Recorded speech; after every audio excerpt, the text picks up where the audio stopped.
Assalamualaikum warahmatullahi wabarakatuh. Perkenalkan, saya Fuad Adi Komarudin dengan NIM 20 220 80 80 89, Prodi Manajemen Pagi 2020. Mata kuliah Pemasaran Internasional, dosen pengampu Bu Titi Haryanti SEMSI. Di sini saya akan mempresentasikan hasil PowerPoint saya mengenai pemasaran global. Pengertian pemasaran global. Pengertian umum pemasaran global adalah suatu proses untuk mengutamakan sumber daya manusia, aset fisik, uang, dan tujuan dari suatu perusahaan demi memperoleh potensi dan demi mengambil tindakan atas adanya ancaman pasar global. Pengertian pemasaran global berdasarkan para ahli Philip Kotler dan Kevin Lane Keller mengemukakan pemasaran global adalah suatu upaya dalam mengutamakan seluruh sumber daya, yaitu sumber daya manusia, aset fisik atau modal dana, dan berbagai tujuan perusahaan lainnya demi menindaklanjuti ancaman pasar global dan untuk meraih potensi yang sama di pasar global. Menurut Wikipedia, dilansir dari laman Wikipedia, pemasaran global adalah suatu teknik pemasaran berskala internasional. Peluang pasar di dalamnya akan selalu terbuka untuk semua pengusaha, termasuk di pasar ekspor produk.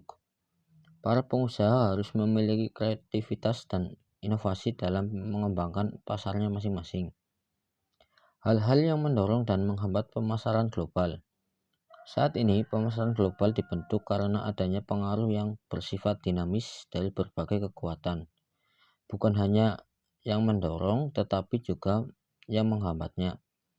Beberapa hal pendorong pemasaran global adalah teknologi, kebutuhan dan keinginan pasar, kualitas biaya, perkembangan ekonomi dunia, perdamaian global, serta mengenali peluang untuk bisa meningkatkan daya tugasnya secara internasional. Sedangkan beberapa hal penghambatnya adalah kecurangan manajemen, perbedaan pasar, kontrol nasional dan budaya organisasi perusahaan. Manfaat adanya pemasaran global. Beberapa pengusaha mungkin masih banyak yang belum mengetahui tentang adanya manfaat pemasaran global. Untuk itu di bawah ini saya akan menjabarkan beberapa manfaat luar biasanya pemasaran global. Yang pertama, meningkatkan kompetensi para pengusaha. Yang kedua, bertahan hidup. Yang ketiga, kualitas produk yang lebih baik. Keempat, pertumbuhan ekonomi. Kelima, meningkatkan selera masyarakat. 6. Faktor pendorong pemasaran global. 1. Perbaikan komunikasi dan transportasi. 2. Kualitas. 3. Teknologi. 4. Biaya perkembangan produk.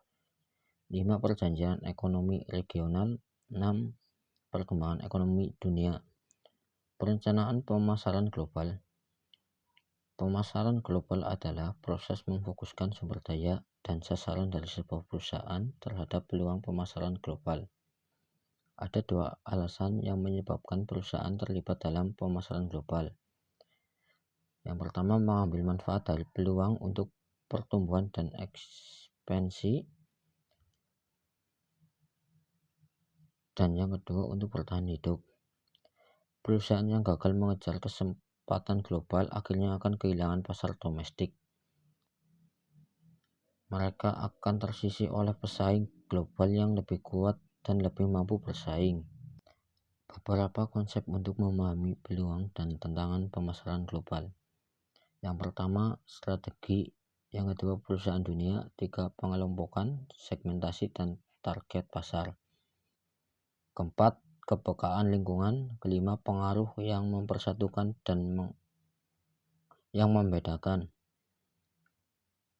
Keenam, daur hidup produk. Dimensi strategi dibagi menjadi 3 sebagai berikut. Yang pertama, lingkungan. 2. Organisasi. 3. Nilai pihak yang berkepentingan. Pengertian desain organisasi. Desain organisasi atau struktur organisasi adalah pola keseluruhan komponen struktural dan konfigurasi yang digunakan untuk mengelola organisasi secara keseluruhan. Desain yang tepat untuk setiap organisasi yang diberikan tergantung pada ukuran perusahaan, strategi, teknologi, dan lingkungan, serta budaya negara yang di mana perusahaan beroperasi. Perusahaan tidak dapat berfungsi dengan baik kecuali apabila berbagai komponen struktural dirancang dengan tepat. Melalui desain organisasi, perusahaan melakukan 4 hal. Pertama, ia mengalokasikannya sumber daya organisasi. Kedua, menetapkan tugas untuk karyawannya. Ketiga, memberitahu para karyawan tentang aturan dan prosedur yang berlaku di perusahaan dan harapan perusahaan terhadap kinerja karyawan. Keempat, mengumpulkan dan mengirimkan informasi yang diperlukan untuk pemecahan masalah, membuat keputusan, dan pengendalian organisasi yang efektif. Bentuk-bentuk desain organisasi global. Terdapat 5 bentuk yang paling umum dari desain organisasi global. Yang pertama, produk, 2 area, 3 fungsional, 4 pelanggan, 5 matriks. Manajemen merek adalah fungsi pemasaran yang menggunakan strategi dan teknik untuk menganalisis dan merencanakan bagaimana merek dipersepsikan di pasar, yang bertujuan untuk meningkatkan nilai merek yang dirasakan secara keseluruhan dalam jangka panjang dan membangun basis pelanggan setia melalui asosiasi merek yang positif. Tujuan manajemen merek. Tujuan utama manajemen merek adalah untuk membangun, mengukur, dan mengontrol ekuitas merek, menjadikan merek memiliki nilainya sendiri yang bila dikaitkan dengan produk meningkatkan nilai keseluruhannya baik secara moneter maupun non-moneter. Fungsi manajemen merek. Yang pertama, mengidentifikasi target pasar yang ideal, memahami apa yang memotivasi mereka untuk memilih suatu produk di atas yang lain, dan memposisikan merek di domain yang sama. Mengembangkan pesan merek yang ideal yang selaras dengan kebutuhan pasar sasaran dengan proporsi nilai penawaran. Ketiga, mengkomunikasikan janji merek kepada pelanggan dengan memanfaatkan hampir setiap titik kontak yang memungkinkan. Keempat, melakukan upaya untuk membangun ekuitas merek dan mengukurnya dari waktu ke waktu. Kelima, mengelola arsitektur merek dan memastikan struktur submerek dan komunikasi selaras dengan struktur merek utama dan kebijakan komunikasi. Keenam, membangun identitas merek dan memastikan selaras dengan citra merek di pasar.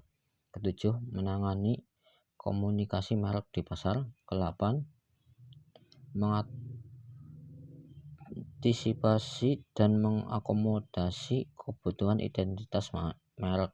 Strategi dan proses manajemen merek. Manajemen merek bertujuan untuk membangun ekuitas merek dan membuatnya tumbuh seiring waktu. Proses manajemen merek strategi berkisar pada tujuan ini.